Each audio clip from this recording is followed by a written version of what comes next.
하나님 말씀을 우리 함께 읽도록 하겠습니다. 오늘은 사도행전 4장 32절에서 5장 11절까지의 말씀으로 하나님의 사람이라는 정체성이라는 제목으로 함께 말씀을 나누도록 하겠습니다. 1절에서 4절까지만 사도행전 5장 1절에서 4절까지만 제가 한 절, 여러분 한 절 읽어보십시다.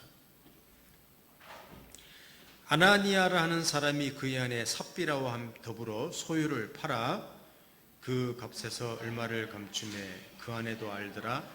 얼마만 가져다가 사도들의 발 앞에 두니 베드로가 이르되 아나니아야 어찌하여 사단이 내 마음에 가득하여 네가 성령을 속이고 땅값 얼마를 감추었느냐. 땅이 그대로 있을 때에는 내 땅이 아니며 판 후에도 내 마음대로 할 수가 없더냐. 어찌하여 이 일을 내 마음에 두었느냐. 사람에게 거짓말한 것이 아니요 하나님께로다. 아멘. 오늘은 두 가지 내용으로 이 본문을 가지고 하나님 말씀을 나누도록 하겠습니다. 사도행전에서는 오늘 본문 일진에서 조금 같이 읽을 거지만 사도행전 4장 끝부분에 나오는 내용하고 또 2장에서도 한번 우리가 살펴보았지만 자신들의 소유를 공유하고 또 자기의 소유를 팔아서 다른 사람의 필요를 채우는 굉장히 급진적인 내용을 두 번이나 사도행전에 기록하고 있습니다. 그 내용을 일단 한번 또 읽어보십시다. 사도행전 2장 44, 45절을 보십시오. 우리 함께 읽어보겠습니다. 44, 45절. 믿는 사람이 다 함께 있어 모든 물건을 서로 통용하고 또 재산과 소유를 팔아 각 사람의 필요를 따라 나눠주며 그랬습니다. 같은 내용이 사도행전 4장 끝부분에도 나옵니다. 또 한번 보십시다. 4장 32절에서 35절을 보십시오. 이것도 함께 읽어보겠습니다. 시작. 믿는 무리가 한 마음과 한 뜻이 되어 모든 물건을 서로 통용하고 자기 재물을 조금이라도 자기 것이라 하는 이가 하나도 없더라. 사도들이 큰 권능으로 주 예수의 부활을 증언하니 무리가 큰 은혜를 받아 그 중에 가난한 사람이 없으니 이는 밭과 집이 있는 자는 팔아 그 판 것의 값을 가져다가 사도들의 발 앞에 두매 그들이 각 사람의 필요를 따라 나누어 줌이라. 같은 내용입니다. 이걸 두 번이나 기록하고 있습니다. 여러분, 이 내용은 사실은 우리 인간의 본성을 거스르는 내용입니다. 왜 그런 줄 아십니까? 누가복음에서도 예수님의 가르침 중에 소유의 문제, 또 부자가 되는 문제, 이런 문제들을 여러 번 집중적으로 다룹니다. 그 중에 한 가지 가르침을 한번 보십시다. 자, 누가복음 12장 15절부터 21절까지를 한번 보십시오. 제가 읽어드릴 텐데 여러분들은 한번 눈으로 따라 읽어주시면 고맙겠습니다. 누가복음 12장 15절에서 21절을 한번 봅니다. 그들에게 이르시되 삼가 모든 탐심을 물리치라. 사람의 생명이 그 소유에 넉넉한 데 있지 아니하리라 하시고 또 비유로 그들에게 말하여 이르시되 한 부자가 그 밭에 소출이 풍성하매 심중에 생각하여 이르되 내가 곡식 쌓아둘 곳이 없으니 어찌할까 하고 또 이르되 내가 이렇게 하리라. 내 곡간을 헐고 더 크게 짓고 내 모든 곡식과 물건을 거기 쌓아두리라. 또 내가 내 영혼에게 이르되 영혼아 여러 해 쓸 물건을 많이 쌓아두었으니 평안히 쉬고 먹고 마시고 즐거워하자 하리라 하되 하나님은 이르시되 어리석은 자여 오늘 밤에 네 영혼을 도로 찾으리니 그러면 내 준비한 것이 누구의 것이 되겠느냐 하셨으니 자기를 위하여 재물을 쌓아두고 하나님께 대하여 부요하지 못한 자가 이와 같으니라. 자, 여러분, 이것이 인간의 본성입니다. 이것이 인간의 본성이에요. 남의 소유를 빼앗아서라도 자기의 것을 많게 하려는 인간의 본성입니다. 자기가 죽어서 그 재물을 누리지 못합니다. 그러면 어떻게 해서라도 자기 후손들이 그것을 누리게 함으로 자기의 부를 지키려고 합니다. 그런데 이 처음 교회의 사람들처럼 자기 소유를 비운다니 이거는 말이 되지 않습니다. 그래서 제가 급진적인 내용이라고 말씀을 드렸습니다. 성경은 이것을 처음 교회, 초대 교회의 독특한 모습으로 그리고 있습니다. 물론 사유재산을 부인했다는 의미가 전혀 아닙니다. 나중에 보면 사유재산 가진 이야기들이 성경에 많이 나오거든요. 또 이 소유를 모두 다 팔도록 강요한 내용도 전혀 보이질 않습니다. 그런데 이 자기가 가지고 있는 재물, 소유를 자발적으로 자기 손에 쥐었던 손에서 놓았다는 것, 이것은 기적입니다. 그 사람이 변했다는 겁니다. 자기가 정말 소중하고 그게 인간 본성으로도 내 것 하는 그 본성을 놓을 만큼, 거스를 만큼, 또 그래서 다른 사람의 필요를 채울 만큼 내 자신이 변했고 내가 속한 공동체가 너무너무 소중하고 귀중하고 위대한 공동체라는 사실을 알게 되었다는 것입니다.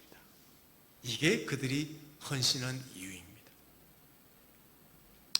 당시 종교 지도자들, 권력을 가진 자들은 더 크고 더 많은 권력과 부를 차지하려고 다른 사람이 가진 것을 빼앗기도 했습니다.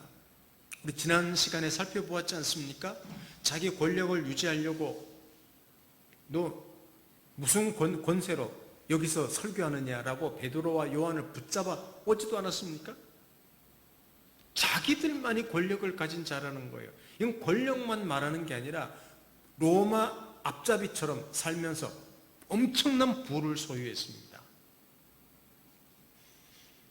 그게 그들의 정체성이었습니다. 세상이었지요. 그런데 이 예수와 성령의 공동체는, 이 처음 교회의 그리스도인은 다른 정체성을 보이고 있습니다. 어떤 정체성?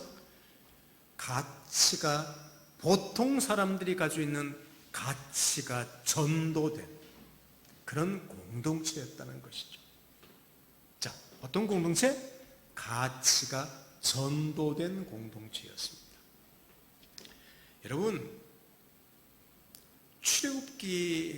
출애굽한 이후에 이스라엘 백성들에게 주신 하나님의 명령을 보면 신명기에 이제 가나안에 들어가서 하나님의 새로운 백성으로 살게 되면 7년마다 어떤 자기에게 빚을 진 사람의 빚을 면제해 주라는 그런 법을 선포하십니다. 그러면 그 약속하신 가나안 땅에서 가난한 자가 없을 것이다. 자, 성경 찾아봅시다. 신명기 15장 1절에서 4절을 보십시오.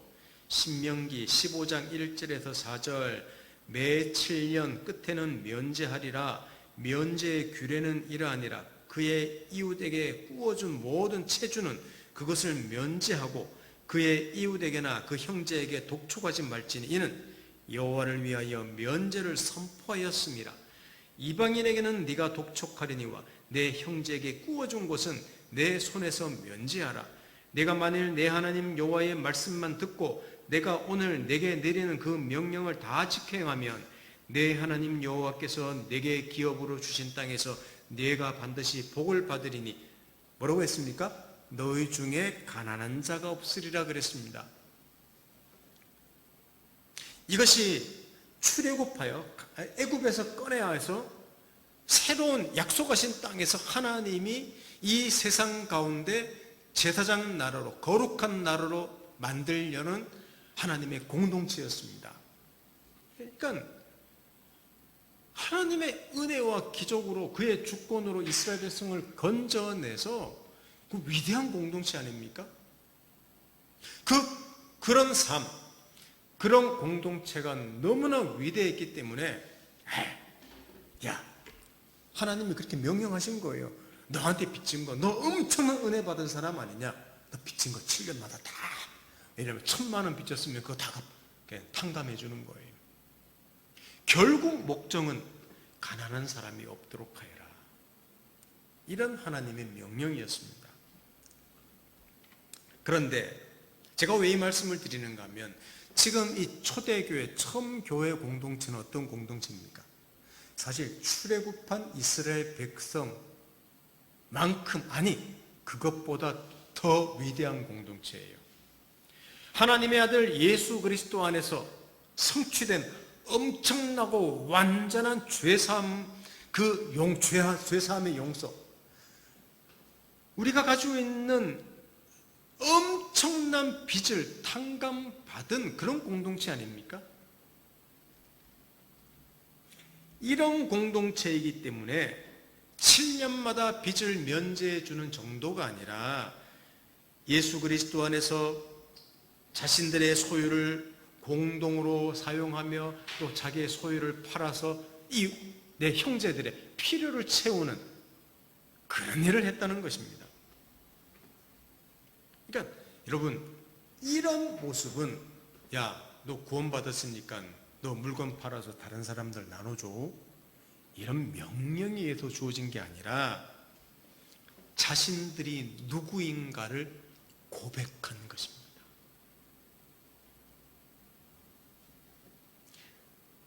사람들은 더 많이 가지려고 하는 그 소유를 나누고 버림으로써 자신들의 주인이 다르다는 사실, 자신들의 운명이 다르다는 사실, 자신들의 정체성이 다르다는 것을 선포한 메시지가 뭐냐 하면 자기의 소유를 공유하고 나누었다는 것이, 팔아서 나눠줬다는 거예요. 나 이런 사람이야.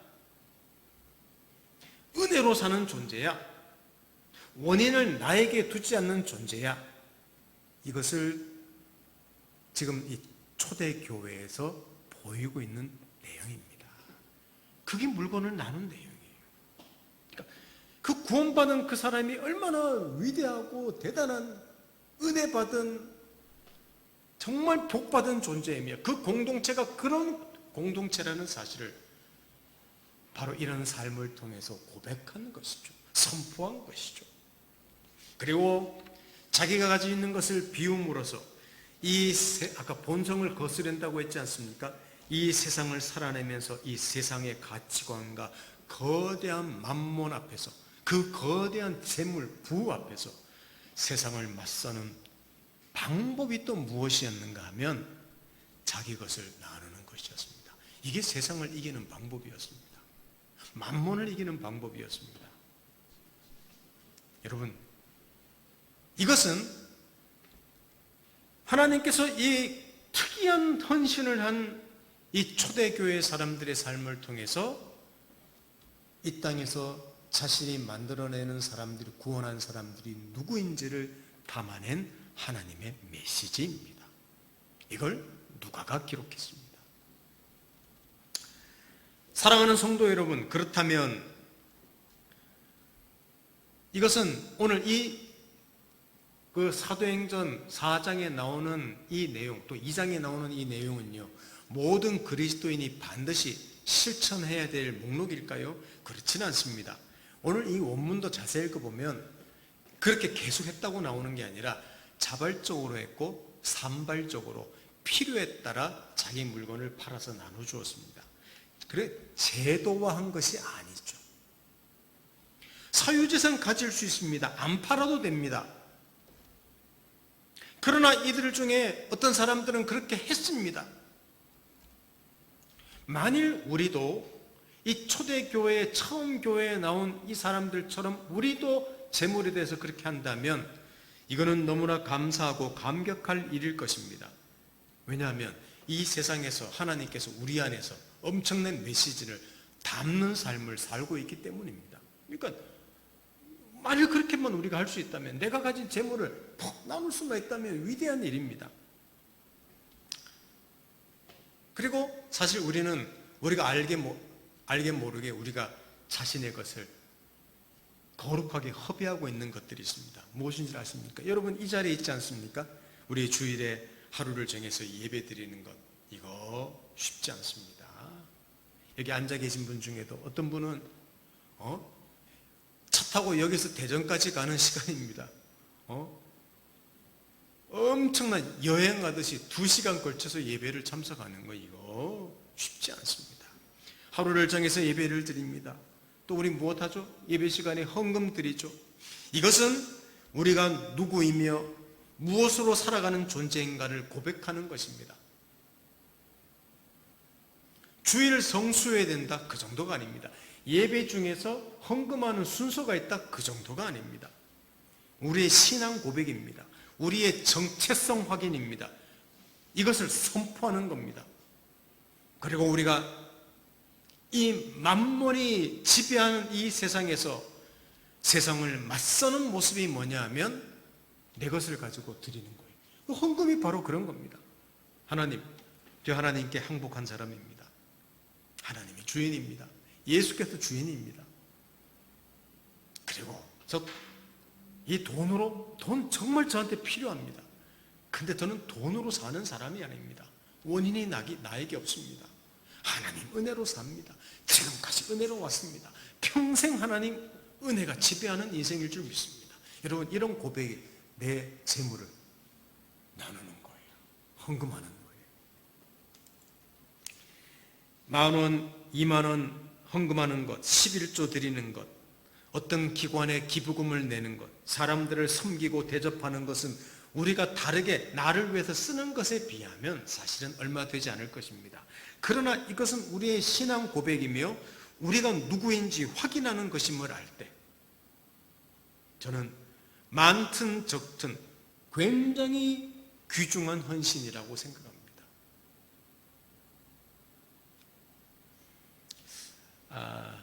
우리 교회가 이곳으로 옮기면서 쉼을 담는 교회라고 이름을 바꿨습니다. 그리고 서울에 있다가 고양시로 왔죠.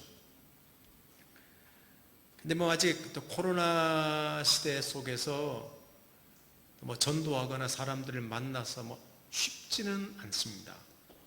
그래서 어려워요. 또 재정도 어렵기에 사실은 지금까지 간판도 우리는 못 달았습니다.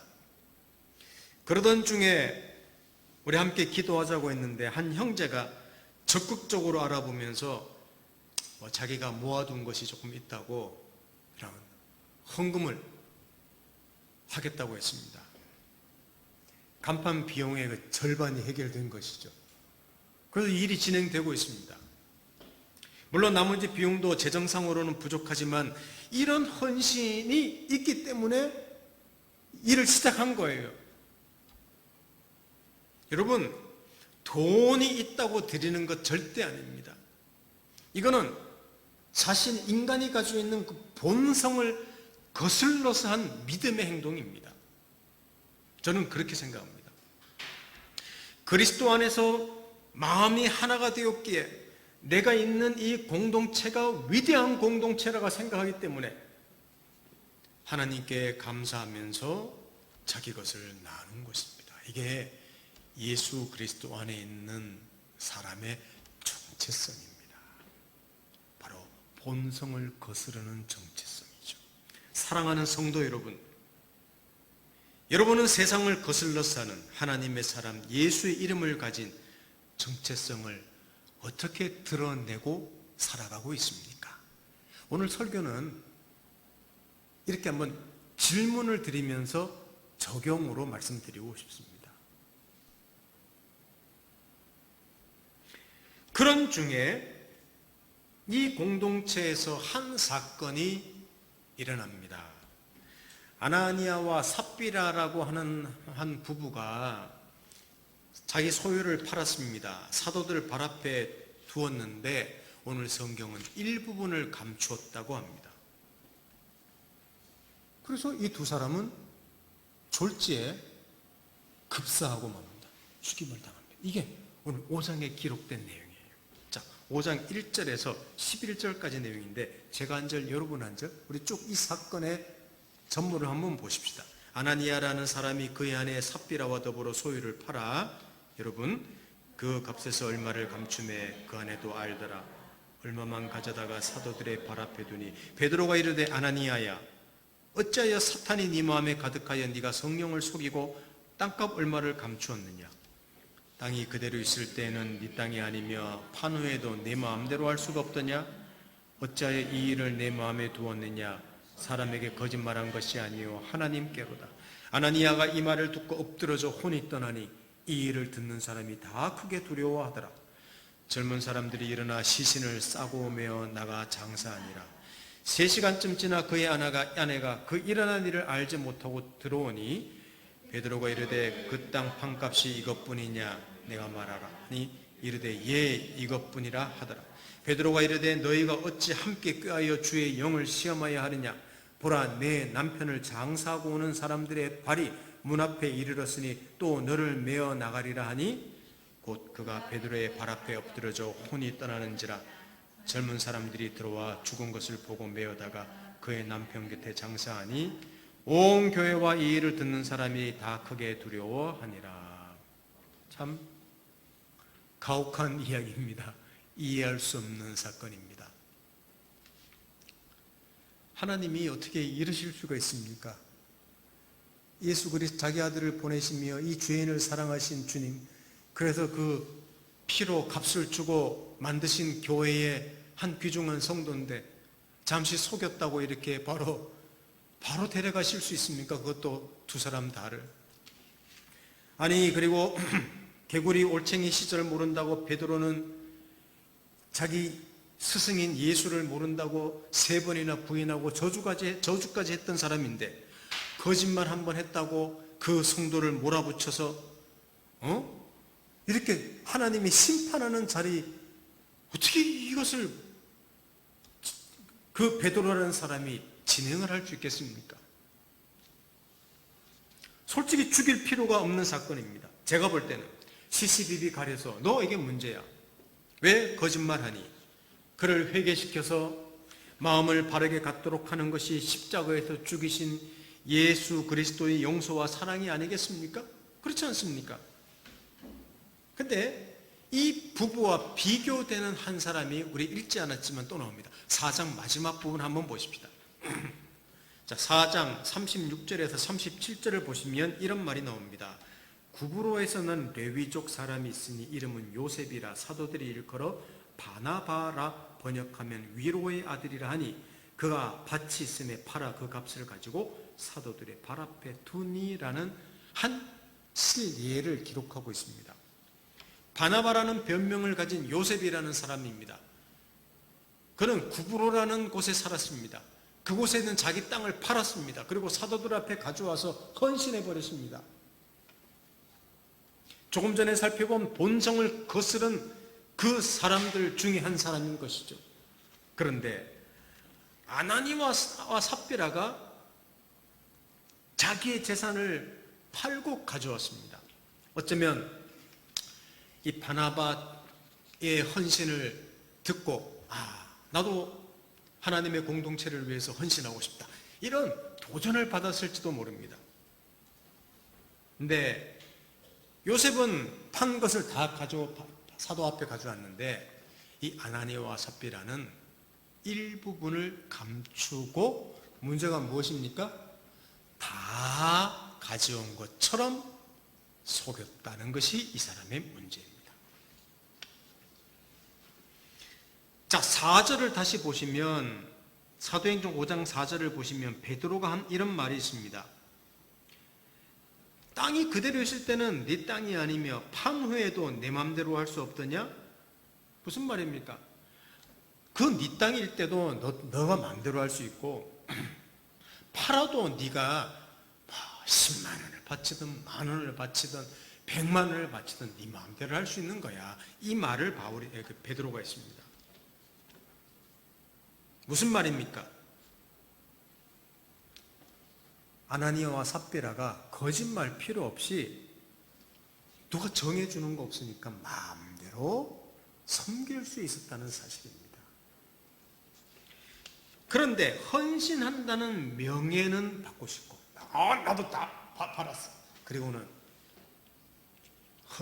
그 전적인 헌신은 부담스러운 사람입니다. 오늘 성경은 이 사람은 성령을 속였고 하나님을 속였습니다. 그리고 하나님께서 자기 사람들 속에서 그 독특한 정체성을 갖고 살게 하시는 그 하나님의 일하심을 훼손하고 무시해 버렸습니다. 하나님께 항복하여 하나님의 은혜로 사는 자임을 고백한 것이 아니라, 자, 결국은 무엇입니까? 자신을 드러내고 자신에게 원인을 두는 자로 나는 살고 싶소라고 드러낸 것이죠. 그러니까 사실 하나님이 그들을 안 데려갈 수 있습니다. 많은 사람들은 뭐 그렇게 죽으면 지옥 가는 거 아니냐 생각할 수 있지만 그게 제 생각입니다. 왜 성경은 나오지 않았기 때문에. 저는 아나니아와 삽비라가 지옥 갔다고 생각하지는 않습니다. 사탄의 유혹을 받았고 하나님을, 성령을 속인 것이지만, 또 공동체에 누를 끼쳤지만 하나님이 그 생명들을 데리고 미리 앞서 데려가심으로 하나님이 그 안에 메시지를 담으신 것이죠. 어떤 메시지겠습니까? 이 초대교회 사람들은 거룩한 사람들이며 거룩한 공동체라는 사실입니다. 하나님께서는 이 거룩함을 훼손하시지 않겠다는 의지를 보이신 것입니다. 이건 내가 아들을 통해서 형성한 내 사람들이야. 구원받은 이 땅에서 세운 내 공동체야. 내 사람들이야. 위대한 공동체야. 그리고 이 사람들로 말미암아 세상을 변화시킬 사람들이야. 여러분, 이 하나님의 의지입니다. 그 공동체를 하나님이 망하게 두시지 않겠다는 거예요. 그래서 시작한 그 공동체가 작은 죄, 아니 큰 죄지만 그 한 사람, 한 부부의 죄로 말미암아 깨어지지 않도록 하나님께서 그들을 먼저 데려가심으로 메시지를 담으신 것이죠. 이게 아나니아와 삽비라 사건입니다. 그렇습니다. 지금 성령께서는 세상에서 예수의 이름을 가진 자기 백성을 만들고 계십니다. 거대한 권력과 탐욕을 힘과 권력으로 맞서지 않는 사람들입니다. 거대한 만몬을 예수 그리스도처럼 자기를 비움으로 맞서는 사람들을 세우고 계십니다. 아나니와 삽비라 사건 안에서 반드시 하나님께서는 이런 일을 하시겠다, 그것을 선포하고 계십니다. 그러니까 오늘 이 사건 안에서 무슨 메시지가 있습니까? 그리스도인은 누구냐? 하나님의 공동체는 무엇이냐? 교회란 무엇이냐? 그것을 드러낸 것이죠. 뭐라 그랬습니까? 거룩한 사람, 거룩한 공동체라는 사실입니다. 여러분, 지금 저와 여러분들과 우리 교회와 이 땅에 있는 수많은 교회들을 생각해 보십시다. 자, 여러분들 혹시 뭐 그런 적 없습니까? 그래, 일주일 기도하는데 이번 주는 너무 감사해서 헌금을 내가, 예를 듭니다. 그냥 이해하고 들어주십시오. 내가 헌금을 이번에는 한 5만 원 해야지, 이렇게 마음을 먹었어요. 근데 주중에 뭐 너무 목말라서 커피도 많이 사 마시고 맛있는 것도 먹고 하다 보니까 지갑을 여니까 얼마 남질 않았습니다. 그래서 주일 헌금 드리려고 하니까 10분의 1밖에 남지 않았습니다. 근데 하나님께 기도를 일주일 내내 했던 거예요. 하나님, 저 이번 주간에는 하나님 너무 감사해서 제가 이렇게 헌금하겠습니다 그랬는데, 우리 이렇게 뭐 속인 적 한두 번입니까 우리? 그러면 우리 모두 다 어떻게 해야 됩니까 지금? 저와 여러분들 이 자리에 없는 거예요. 만일 이대로 한다면. 근데 그렇게 하시지 않죠. 또 실제로 아나니아와 삽비라 사건, 물론 성경에는 이런 하나님의 거룩하심을 훼손할 때 하나님께서 그 사람을 미리 데려가신 일, 심판하신 사건들이 신구약 통틀어서 여러 번이 기록되어 있습니다만은 다 그렇게 하시지 않습니다. 항상 그 심판을 유예하십니다. 그럼 무엇을 말하는가 하면 그 사건 안에 하나님이 자기의 그 하고 싶은 메시지를 담았다는 것입니다. 오늘 사건이 바로 그런 사건입니다. 바로 거룩함입니다. 거룩함이 무엇일까요? 구별됨입니다. 이 세상과 구분되어 별종으로 살아가는 것을 말하는 것이 아닙니다. 여러분, 자, 거룩함이라고 말할 때 성경에 나오는 많은 말들, 단어들, 구절들을 사용하지 않아도 됩니다.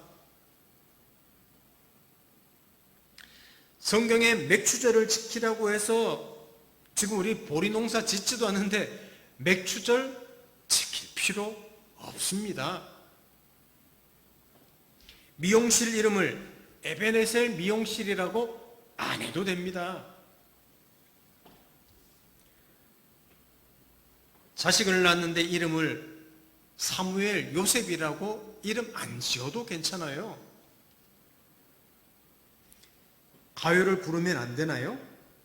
항상 찬송가와 복음서 CCM만 불러야 되나요? 교회에는 꼭 십자가를 달아야 합니까? 또 그 십자가는 빨간색이어야 합니까? 하나님께서 아담을 잠들게 하시고 그 다음에 하나님께서 하와를 돕는 배필을 주셨다고 해서 연애하면 안 되고 정해주는 짝과 결혼해야 할까요? 실제로 이렇게 하는 모임들이 있습니다. 그게 성경적입니까? 그게 거룩한 삶입니까? 저는 이거를 비판하는 게 아니라 이렇게 해도 됩니다. 그것이 자기의 믿음이라면. 그러나 꼭 그렇게 하는 것만이 거룩함은 아니라는 것이죠. 사랑하는 성도 여러분, 하나님의 통치를 받고 그래서 하나님을 의지하고 예수 안에서 하나님과 자신과 세상을 바라보고 하나님의 일하심을 믿기에 고난 가운데서도 감사하고 내가 망해가는 그 자리에서도 하나님께서 일하심을 믿고 그래서 하나님을 하나님으로 알아가는 것, 성경을 성경답게 알아가는 것, 사람을 사람답게 알아가고 이해해가는 것, 자기를 사랑할 줄도 알고 자기를 미워할 줄도 알며 손에 잡기도 하지만 놓을 줄도 알고 더 갈 수도 있지만 덜 가기도 하고 덜 할 수도 있지만 더 하기도 하며 조금 할 수도 있지만 안 하기도 하며 안 할 수도 있지만 조금 해줄 수 있는 여유를 가지며 여러분 탐욕과 미움과 거짓 등 죄와 치열하게 싸우려는 태도를 가진 것 이게 뭡니까? 이게 거룩함입니다. 이거는 제가 거룩함이라는 것을 통해서 다른 책을 참고한 것이 아니라 제가 살면서 하나님의 사람으로 하나님을 닮아간다는 것, 구별된 삶을 산다는 것, 그냥 제 생각에 드는 것들을 그냥 주저리 적어본 것입니다. 아나니아와 삽비라가 판 소유의 일부를 드린 것 사실 귀한 것입니다.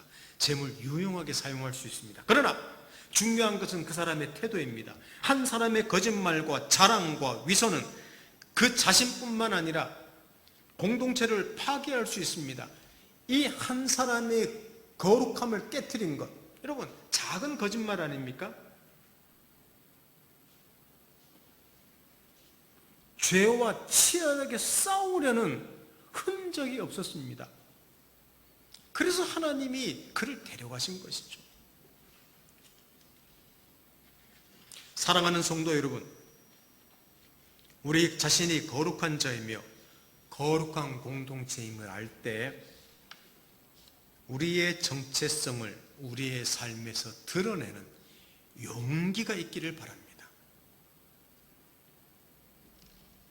그러니까 저는 거룩함이라는 게 늘 성경책 끼고 다니고 막 입에서는 찬송가만 나오고 하루 종일 기도만 하고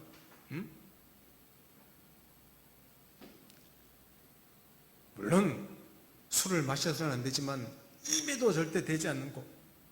내가 직장을 다니면 주일 못 나가게 하면 나는 그냥 내 평생 돈 벌지 않으리라. 여러분 물론 그것도 그 사람의 믿음일 수 있지만 그렇게 사는 것만이 거룩함이 아니라는 사실입니다. 죄와 치열하게 싸우는 거예요. 나를 열 수도 있고 닫을 수도 있고 잡을 수도 있고 넣을 수도 있고. 왜? 하나님의 영광을 위해서. 사람을 알아가고 하나님을 알아가고 하나님의 일하심을 알아가고 성경을 바르게 하는 것. 여러분, 열심은 있는데 성경을 정말 찰떡같이 이해해야 되는데 개떡처럼 이해해. 성경을 몰라. 그거는 거룩함이 아니에요. 열심은 있어서 그냥 열망은 있고 목소리는 큰데 하나님의 일하심을 몰라요. 맨날 복을 달래. 두 손 들고 맨날 복 달래. 할렐루야 아멘만 외쳐요. 여러분, 이것만이 거룩함은 아닙니다. 바로 나란 정체성이 무엇인가? 바로 그것을 우리의 삶에서 어떻게 드러낼 것인지, 우리 이것을 한번 여러분들이 생각해 보시면 좋겠습니다. 오늘 그것을 드러낸, 용기 있게 드러낸 자들이 오늘 기록된 이 내용의 사람들입니다. 진정한 거룩함이란 무엇일까요? 여러분 나름대로, 여러분의 표현대로 한번 한 주간 동안에 생각해 보시지 않겠습니까? 또한 우리 자신의 삶에서 그리고 공동체에서 이 거룩함을 파괴하는 혹 작은 나의 행동이나 말이나 가치관이 나와 공동체 파괴하는 그 행동, 가치관, 말, 생각이 무엇인지 한번 생각해 보시지 않겠습니까? 그리고 참으로 복잡하고 우수선한 세상을 살아내는 우리 그리스도인의 삶과 교회라는 공동체가 이 세상에서 어떤 정체성을 내가 속한 가정에서, 직장에서, 사회에서 나타내야 될 것인지 또한 기도하면서 함께 생각해야 될 것입니다. 오늘 이 초대교회, 처음 교회 사람들이 보인 이 급진적인 헌신과 또 아나니아 삽비라 사건을 통하여 하나님께서 우리 시대에 담아내시는, 우리와 우리 공동체에 담아내시는 메시지를 잘 이해하시고 우리 복된 삶을, 정말 풍성하고 멋진 영광스러운 삶을 우리가 살아내면 좋겠습니다. 함께 기도하겠습니다. 살아계신 하나님 아버지, 인간의 본성을 거스르는 한 무리를 보게 됩니다. 이것이 하나님께서 이 세상에서 예수 안에서 부르신 믿음의 공동체 안에서 하나님이 이루고자 하는 그 메시지를 보여주셨습니다. 그리고 한 부부의 작은 거짓말로 그들을 먼저 데려가신 사건을 통해서도 하나님의 메시지를 담으셨습니다. 주여, 우리 정체성이 무엇인지, 우리가 거룩한 삶으로 부르심을 받았다는 것이 무엇인지, 우리 인생을 어떻게 살아야 될 것인지 이 어수선한 시기에 우리가 그렇게 살며 그렇게 고백하며 그렇게 드러내고 그렇게 자랑하며 영광스럽게 살아내는 저희 인생이 되도록 축복하시기를 원합니다. 하나님, 우리 힘으로 살 수 없는 존재입니다. 생각으로 되는 문제가 아닙니다. 성령께서 예수 안에서 주시는 그 놀라운 복을 우리에게 주셔서 이런 인생을 살아낼 수 있도록 저희들을 축복해 주십시오. 예수님의 이름으로 기도드립니다. 아멘.